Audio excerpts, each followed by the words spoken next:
Should I buy Adobe stock? Let's find out. We're going to do a 4M checklist to determine if this stock is a good buy, hold, or sell. We'll start with that math part of investing. That's what Tykr does for us. That's the margin of safety. Then we'll talk about the meaning, moat, and management. Let's dive in.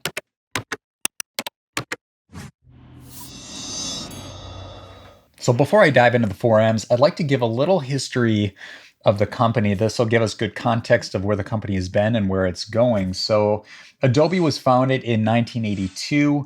The first product was for printers. It was a product called Adobe PostScript. Then I thought this was fun. In 1982, Steve Jobs attempted to buy Adobe for $5 million, but the founders declined. And what ended up happening is Steve Jobs bought 19% of the company for over 5 times a multiple of the company. So he paid overpriced at that time, but ended up being a great company to invest in because we've seen what this company has done through the years, especially their share price has been incredible. But I thought that was really interesting. Moving on to other products, in 1987, PostScript, that's that printer software, became the industry standard for more than 400 different third-party software platforms related to printing. So that's really where they got their start, was a printing industry. And then it was in really moving from the mid to late 80s is when some of the more popular products started to come out. So the first product was actually Illustrator vector-based drawings. Then in 86, they went public. 1986, that same year, they released Photoshop. That's a product most people have heard of. 1991, they released Premiere. Adobe Premiere is it's pretty much the industry standard today for editing videos. But at the time in the 90s and then early 2000s, the two other big players were Final Cut Pro. We'll talk about that in a little bit. That's an Apple product. And then Avid, for you movie nerds out there that work in the movie industry. Avid was the standard for a long time. But anyway, then moving on to 1993, they released PDF. And then in 94, that's when they started to make acquisitions. This is important to keep in mind. Businesses, especially well-established businesses, adopt a buy before build philosophy, which means it's much better to buy other businesses than to build from scratch. If you have to build, there's a long timeline to find product market fit, work out the bugs, build up a customer base, and build up revenue, where it's much faster to just go ahead and buy another business. If you look at we're big on the fundamentals here at Tykr. We look at the income statement, the cash flow statement, and balance sheet. The software does it for us, but that cash flow statement, we like to look at free cash flow. If there's a lot of free cash available, businesses can use that to buy other businesses. They can also use it for like marketing, research and development. But a great place to be is, hey, you've got $100 million available, you can buy another company. That's a great place to be. Otherwise, you go over to the balance sheet and you see would that fall on the debt line item. That's when a business has to take out a loan from a bank and then they can go buy another business. But again, much faster to buy other businesses before build. So that's when they started buying other businesses. So brings us to 1994. They acquired Aldus Corporation. Nobody knows about this company, or at least not too many people, but that included After Effects. That's kind of like the go-to standard in Adobe for animation. Then I'm going to kind of speed things up here and talk about there are a few other acquisitions in there, including Macromedia. That included products like Adobe Dreamweaver, which is still around, Flash and Flex. They kind of went to the wayside a few years back because iPhones do not work with Flash. There was a whole debacle in history here about Apple not allowing that product. So then they had to switch to using HTML5. But anyway, Macromedia was a really solid investment. A lot of platforms within that. Again, buy before build. But everything really leads up to, this is my favorite point in history of this company, is when they switch from those CDs. Those of you who have been a Adobe fan for years, remember those. You'd buy I think the biggest price point of the Adobe suite was like over $1,000 for all the platforms, all the software, and you get those on those CDs. Well, in 2013, Adobe threw that aside and said, hey, we're going to be cloud-based. cloud-based SaaS, and instead of doing this one-time price, it would be a monthly subscription. And that's the way to go. A lot of businesses have followed suit, especially in that transition point in the 2000s, moving into the early teens. Let's get away from CDs and move to a SaaS model. So anyway, we'll kind of speed up here. A lot of acquisitions through the years. Leads up to 2022 is when conversations have been happening around the purchase of Figma. And the government, US government, is pretty much putting a hold on this because, well, it's going to make Adobe look like a monopoly, pretty much. Because Figma, it's a great product for user experience designers. If you're doing a lot of wireframes or web applications, you can quickly take those designs from Figma, move them into development, and get an MVP or get your new features out much faster. But anyway, we'll talk about that in a little bit. Let's talk about that first M, which is the margin of safety. That's the math. So we're going to jump over to Tykr. And within the platform, you can see the score is 61 out of 100. Higher the score, the safer the investment. We want to look for those high score stocks. But this stock has a 0 margin of safety, as you see in the middle of the screen. It's not a big risk because there have been quite a few tech stocks that have gone to margin of safety of 0%. What that's driven by is that EPS. EPS is the earnings per share. Every quarter, you have your earnings statements. And what we want to see is there's the expected, which you'll see a lot of analysts out there. Hey, here's the expected EPS and here's the reported. We want to see that reported beating the expected. Well, in this case, especially with Adobe, the EPS has been declining a little bit, meaning that's really net income divided by outstanding shares. So it's very similar to net income. And essentially what this means is profitability has declined a little bit. This has happened in the past. Especially with tech stocks. So that's pretty much what it's telling us. But that score, going back there, that's pretty good. 61, anything over 50 is what we want to see. So let's take a closer look at the financial statements just to see what's going on. When we go to the yearly, this is picture perfect. You're seeing the revenues increasing year over year, which is excellent. And as mentioned, that EPS, net income, very similar. They're kind of flat. There's even a slight decline. That's why it's at 0%. Okay, then you look at free cash, and that's also exactly what we want to see, increasing year over year, which is great. Then let's check out the balance sheet. With the assets, that's something we want to see increasing. It's kind of gone flat the last year or two, which is okay. And equity, we want to see increase. Same situation. This is kind of leveling off. Liabilities and debts, these numbers we want to see increase, but it's not the worst thing in the world if you see them increase by a little bit. Liabilities will increase for 2 reasons mainly. Number one would be payroll. Biggest expense in a business are people. So as businesses hire more people, that means payroll is increasing. So that can be a good thing. In manufacturing businesses, you have to buy large equipment, expensive equipment. You also have to buy real estate if you have, a lot of locations. So that's why liabilities will increase there. With debt, to sometimes, if you can't fund things yourself, again, going back to getting loans, you take those loans out and you can meet payroll, you can buy equipment, you can buy new land. Is a good place to be. Now, this is good to see is we're seeing the debt has been flat, that's a good place to be as you see your revenue increasing, but your debts remaining flat. That's awesome. So in this case, company is overall financials are looking really good. It's just that, again, going back to that net income and EPS, slight decline, not the end of the world from the margin of safety standpoint. So that's why you see that 0% margin of safety in Tykr. So far, I'm still saying, hey, this is a pass on that first M, but let's keep going. Let's talk about that business model. So Adobe really has 3 main segments of the business. You have your digital media, which is that's all the products we're familiar with. You could call them B2C and B2B SaaS. Those include, I mentioned some of the platforms earlier, which include Photoshop, Illustrator, InDesign, Premiere Pro, After Effects, Dreamweaver. There's a few other platforms in here I've not used, but they really fall into that Adobe Creative Cloud. Now, as mentioned, this is B2C, but also B2B. There are large companies, especially ad agencies, they might have 100, they might have 500, creative people on staff. Well, what they'll do is they'll purchase licenses at that enterprise level from Adobe. It might just be, hey, we're going to buy X amount of seats and we're off and running. But a great place to be, and we'll get to the competition here in a second.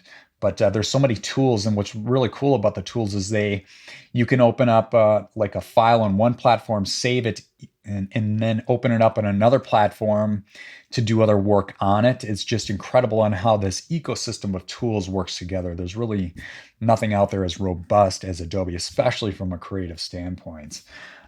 But let's go to segment 2. So digital media, just to back up, that's 73% of revenue. 25% is from digital experience. This really encompasses, this is more B2B enterprise. So I remember working at a company, we had to implement the Adobe Experience e-commerce platform, and it was about a $10 million project. Now, for those of you who work in the agency world or are familiar with some of these products, you have WordPress, you have Squarespace, you have Wix, and those are good platforms for small and mid-sized businesses. Especially if you're a small business and you just want like a 5-page website up, I recommend you don't even go with WordPress because it can break. I recommend Squarespace and Wix. It's considered closed source, which means you can't edit the code, change plugins, do all this fancy stuff, which you really don't need to. WordPress, you can do that. It's open source. You can do all the edits. But in summary, these platforms are for small businesses. For big business, they typically don't go with WordPress, Wix, or Squarespace. In this case, Adobe is a great product, especially the e-commerce solution. When you have tens of thousands of products or SKUs, and each SKU can have 5 to 10 different photos against it, different pricing variations, these small platforms will not work. You need something as robust as Adobe's e-commerce platform. And that's why it's a great tool for big business. But let's talk about some of the platforms within this Adobe Experience Cloud. So you've got a journey optimizer, which really tracks and monitors all the data points between a customer's journey, from like entering into or becoming a lead, where they visit on the site, what buttons they click, all the little details, so you can really monitor and measure the behavior and use that data to optimize the platform and just, obviously make it sell more efficiently. Analytics is built in. There's also Marketo. Marketo was a separate company. Adobe bought Marketo. Marketo is automated email systems.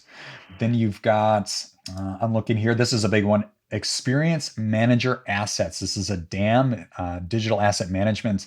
So with all the photos, let's say you've got 10,000 SKUs, and each SKU has 10 photos against it. That's a lot of media images, and that can chew up a lot of server space. So what you need is, when you have a big e-commerce site, is you have what's called a DAM. Again, digital asset management, to keep track of and house all those files. Well, that's automatically built into this solution. And it allows you to scale. So as you add more products and add more photos, it automatically organizes things nicely for you. Just moving on here, they also have like a form builder. It's similar to DocuSign, like Acrobat Signs it's called. Just PDFs you can pretty much sign right there on the platform. So a really impressive tool. Again, this is for big business, usually e-commerce. We'll get to the competition here in a second, but it's again, the ecosystem is incredible. With Adobe, you can do a lot of powerful stuff. Okay, moving on to the third category. This is the publishing and advertising area. This is 2% of revenue. This includes high-end printing, as well looks like licensing technology to OEMs. That's original engineering manufacturers. Very small part of the business, but there's still, it looks like a legacy product. In other words, a product that's been, or a service that's been around for a long time. They don't want to cut this off. There's probably good relationships there, and they're probably upselling some of these other products, including the digital solution at enterprise level. So that's why they probably have this part of the business still functioning. But anyway, let's keep moving here. I want to touch on the news real briefly. With news, as investors, we shouldn't be too worried about, like, if something happens today or tomorrow or the next day. we're long-term investors. So we want to be aware of what's going on in the company, but it should not drive our buying or selling decision. There's investors we talk to all the time. They immediately buy a stock and their next big question is, okay, so when do I sell? That's the wrong question. You need to be asking yourself the question, when should I buy more? Long story short, it's stockpiling. When the market goes down or something's happening in the industry that pulls all stocks down, that's what we want, because that's when we should be buying good businesses. But anyway, going back to the news, the big one is that's going on as we speak. It's been going on for over a year, which is Adobe buying Figma. I mentioned earlier that the US government is saying, hey, time out. This is going to turn Adobe into a monopoly. For investors, that's a good thing, like taking the whole market or close to. Figma is a cool tool. So this is still ongoing. I did a little Google researching over the last few days to see, hey, what's the resolution of this situation with Adobe buying Figma? It's still in progress. I hope it goes through. I think there's ways they can go about it to make sure that, other platforms can come into the market and be competitive. But right now, we're just going to have to wait. So when that does go through, Adobe investors, that's going to be a great time to buy more. Okay, so moving on to the competition. Since Adobe really doesn't have a direct competitor, we have to break it down based on the different revenue streams. So the first competitor on the list would be Apple, and the main product there would be Final Cut Pro. That used to be one of the industry standards, as mentioned in the movie industry, TV industry. It was probably a better product going back 20 years. Final Cut Pro was really the go-to standard next to Avid. Well, because of Adobe's ecosystem with Premiere, then you have After Effects for animation, and you've got all these other creative tools kind of intertwined. You can do cool stuff between them. There's a lot of creators out there that would argue that today Premiere is the go-to. I even know people who work in the movie industry. They're like, yeah, we switched to Premiere. It's becoming the standard. So with that in mind, Apple is worth paying attention to, but of course, Apple's a completely different model in most cases. So it's not a direct competitor, but that one product would be. I mentioned Wix. Wix is a public company. Squarespace is not. Great for small and mid-sized businesses. You can create websites really fast. I've worked with people who, like, for example, a friend of mine was like, hey, I have a nonprofit I'm helping out. They need a new website. How much is it going to cost? They're getting quotes from agencies that are charging like 5, 10, 15 grand for a WordPress site. I'm like, no, let's sit down. I'll get you set up with a Wix site. In 1 hour, you'll have a 5-page website. And that was it. It's just the way to go. These SaaS-based closed source platforms are wonderful, but it's not really that robust to satisfy the needs of a large corporation. Again, some overlap, but they're not really a direct competitor. Okay, let's keep going. Then we have Google. And the reason I put them on the list is they have a product. They have Google Analytics, which is good for basic analytics with your software, your website, your e-commerce platform. But a level above that, better suited for enterprise, would be Google Analytics 360. Now, if you're a large company that has a pretty big platform like an e-commerce platform and you don't use Adobe, then you do need analytics, and that's where Google can help you out. But with Adobe, obviously, if you go with their digital e-commerce platform for enterprise, in that case, you can just use Adobe's analytics and you're going to be in a great position. But yeah, in this case, Google, some overlap, kind of like the Wix situation, not direct, but it's worth just mentioning. Now let's move on to Shopify. Shopify is, I would say, more robust, especially for mid-size and large corporations. I don't see a lot of large, like super large corporations using Shopify for e-commerce. It's really good for, I know a few entrepreneurs out there, they want to get started with an e-commerce site. Again, probably don't waste your time with WordPress. It has its place, but it can break a lot, especially with plugins. Those of you who are developers know exactly what I'm talking about. Shopify, you can get up and running pretty quick. You can simply add your PayPal or your Stripe payments, add a few products, their images, get your configuration set up, and you're off and running that same day. It's great. Now, with Shopify, if you get to thousands of products, that's where you may run into some issues. You want to go with Adobe. They're going to be better suited for that big business, but there's a little more overlap with Shopify than there is with Squarespace or Wix. Then another e-commerce platform worth mentioning, not as popular, would be BigCommerce, and a similar circumstance, more small, mid-sized businesses, not so much that enterprise level. But in summary, when you take the score against all these platforms, the best of the best in this case against the competition is actually Adobe. They have the highest score. Apple is tied at 61 as well as of today, but we can see those scores in the MOS change with each of these stocks any given day. Okay, so that's the moat. That's that competitive comparison. Now let's talk about the management. This is the last M. This is about the CEO. So Shantanu Narayan has served as the CEO since 2007. I really like to see CEOs that have been around for a while, especially through difficult times. So through the recession of 2008, 2009, and then, of course, COVID, those time periods can be really tough. But how does a business really double down and grow? And a good business will invest more. They'll buy other companies. They'll invest more in marketing. They're not letting those times cause them to sit on the sidelines. I see this, unfortunately, with some businesses where tough times arrive, and then they just sit and wait and wait and wait, while the best in class are like, ooh, we're going to use this time to strike while the iron's hot, as you could say. And that's exactly what Adobe has done during more difficult times. So overall, I would say Shantanu has done a great job leading this company. The share price has definitely reached an all-time high since he's been there.